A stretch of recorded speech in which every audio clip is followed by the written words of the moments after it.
Get a new perspective on logging and lumbering at an historical museum outside of Arnold. We'll say that because it's not in Arnold. Logging and lumbering. Lumbering is how I was described as a football player. Cody is there at the Caravan this morning learning how the industry has changed over the years. So technically, where are we? We're in White Pines. White We're in Pines. White Pines, right, Bob? Right. All right. Yeah, White Pines. Which is located where next to Arnold? Which is about a mile down from Arnold. Well, it's a Okay. suburb of Arnold. And it was a logging community at the time, before Arnold was pretty much even a town Oh, at the time. So we're at the Sierra Nevada Logging Museum, and I'm Bob Ash. I'm president of the museum.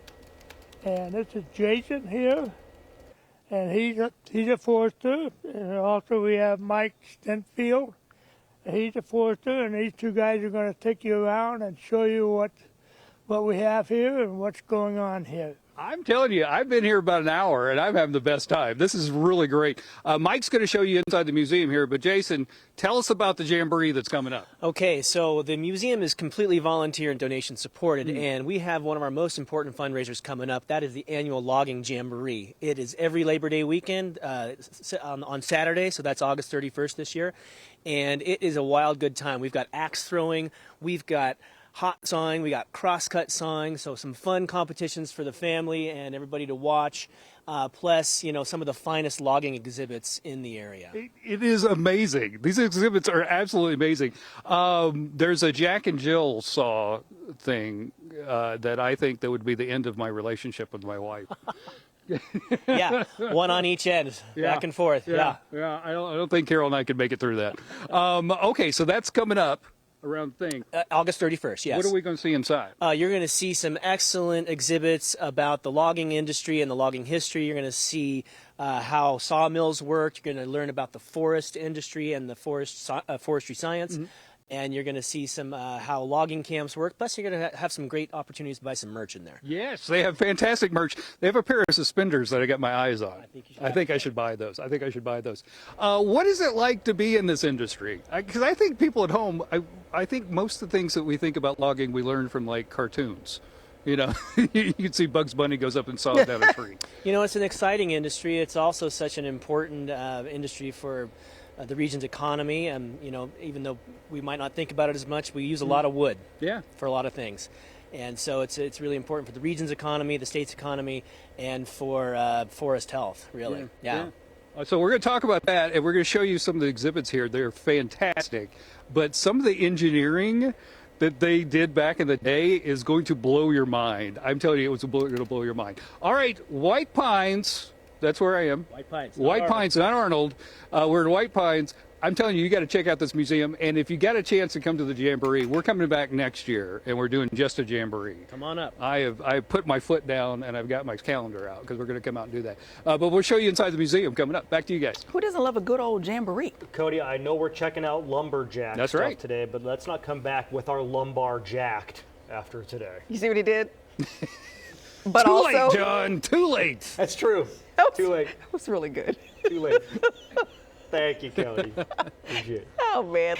This spot is going to take you back in history. It's got everything from lumbering industry to even a glance at the gold rush days. So we check back in with Cody Stark, who's hanging out not in Arnold this morning, as it says in the teleprompter. But down the holler. Down the holler in White Right. Pine. Hey, Cody. White Pines is right next to Arnold. Yeah. If you missed the sign, you didn't know. Ain't nobody got a better museum than this one. See what I did there? I was listening. People don't realize that song's We're going to about talk logging. about forestry and the history of forestry. Yeah, exactly. This is my friend Mike. Mike is going to introduce us a little bit about the museum. And what's this area right here, Mike? This is the forestry section of the museum, and forestry is actually the application of rural or the natural and physical sciences to the management of large areas of forest land. And a key is that large areas of forest land that we have to work with. I mean, and we're in Northern California right here, and that's all forest, right? A lot of it, yes. A forester must have a 4-year degree with culminating in a school of forestry that's approved by the Society of American Foresters. What we have here is some illustrations of foresters at work in the mural there. And the one to the left is doing what we call increment boring. And I'm going to move over here and pick one up. This is the increment borer that we're putting into the tree.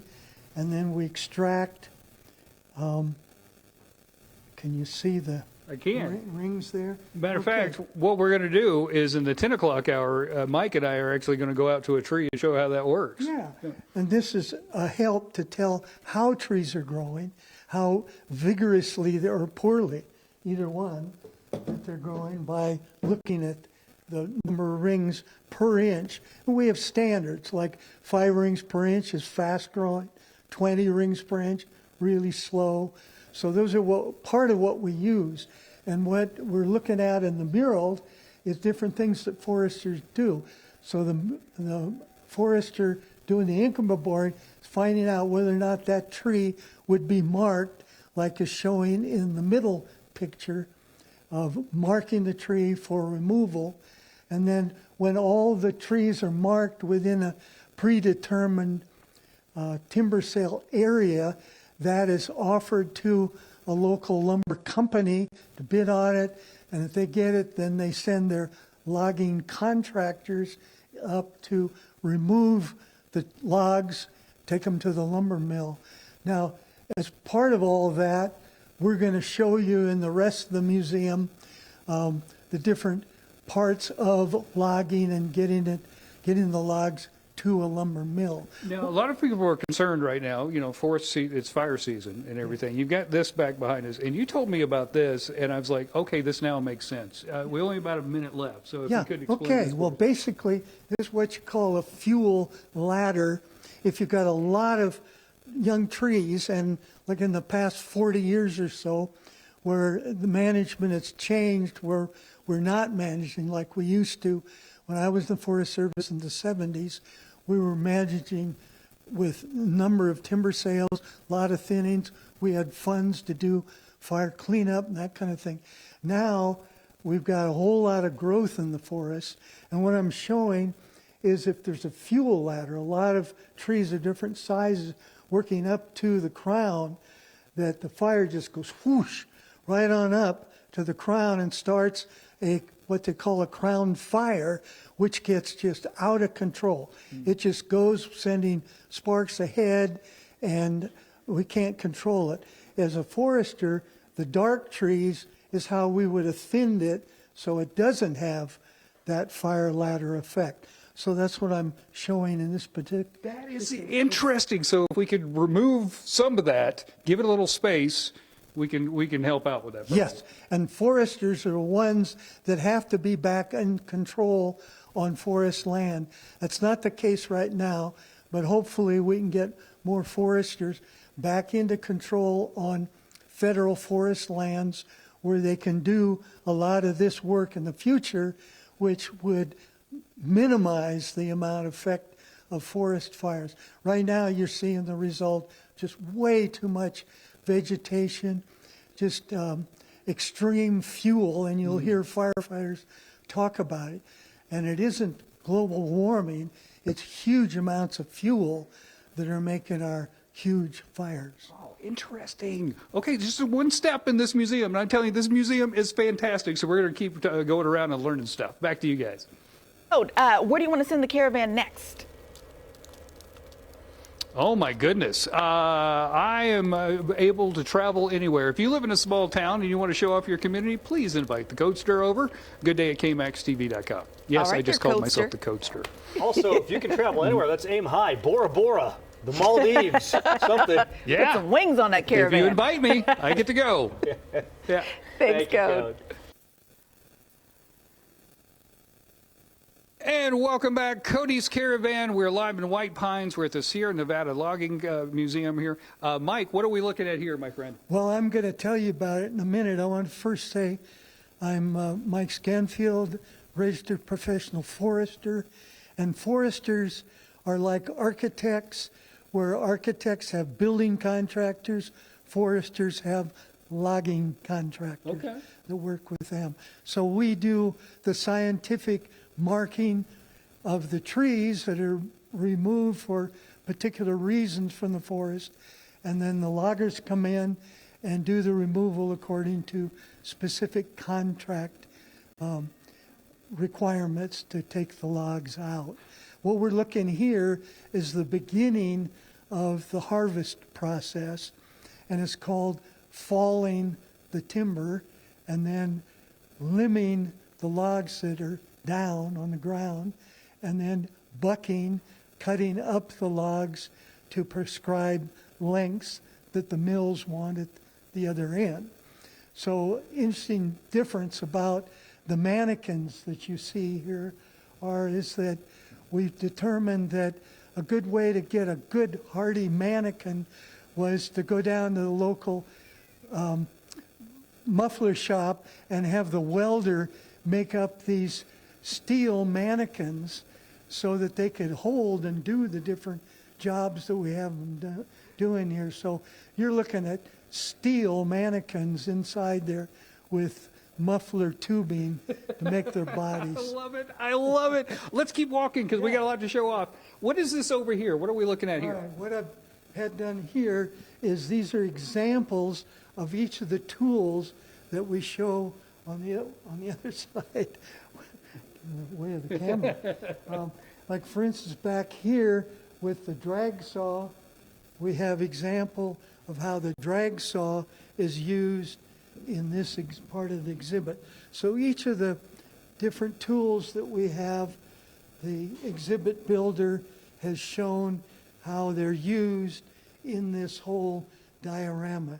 It's a beautiful job. It really is a beautiful job. And then we want to get down here real quick because this is one of the most interesting pieces of technology and engineering I've ever seen. Right. So we're looking at a 3,000 foot grade here? 3,000 foot difference in elevation between where they're bringing the logs in from the harvest area, and they have to get them down 3,000 foot of elevation.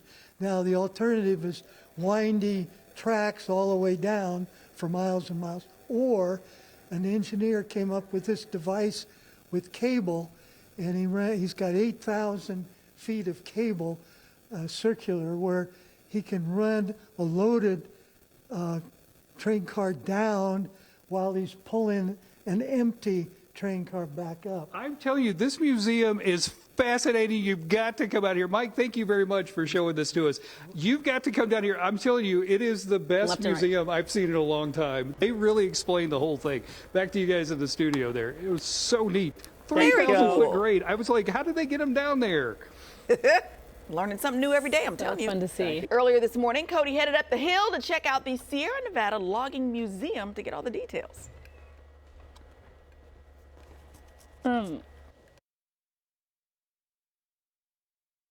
Okay, we're about to learn something really cool. You know, you see like a tree that's cut and you see the rings in the tree. That's how they tell the health of the tree and the age of the tree and everything. But you have to cut the tree down to learn that.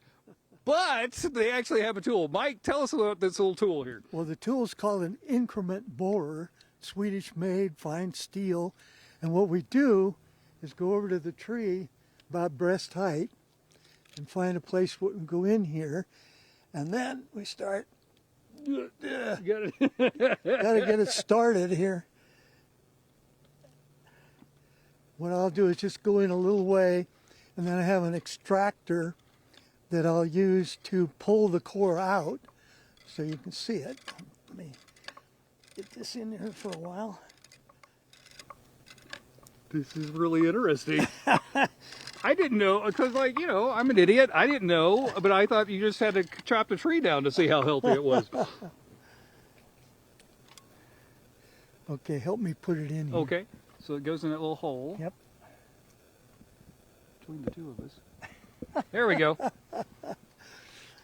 Yeah, I was explaining to Cody that I'd had surgery on my eye, so I can't see quite as well. Okay, it's coming out here. You see the... Oh, yeah. So Yeah. what can we learn from that? Well, what we do is we normally look at the outer inch, so that's just inside the bark, and how many rings per outer inch. So can you figure how many rings? Yeah, there's a bunch. I'm from Alabama. I don't know if I can count that many. There got to be about 30. Whoa, okay. Okay, a good rule is that like 5 rings per inch is a good healthy tree.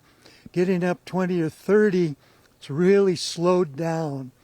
And so this tree is feeling the competition with other trees around it. And so this, we would think that if there was an opportunity to thin this out, we'd take this out if there were other trees around to take its place. That is so interesting.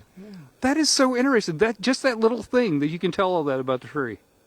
There we go. All right. And back she goes. Back she goes, and we get this out for it. I'm telling you, the Sierra Nevada Logging Museum in White Pines, you have got to come out and check this out. You will learn so much about our area and the history of our area. It's not even funny. You guys, back to you guys in the studio. Mike and I got some more work to do. Very cool, Cody. Thank you. Thank you, Cody.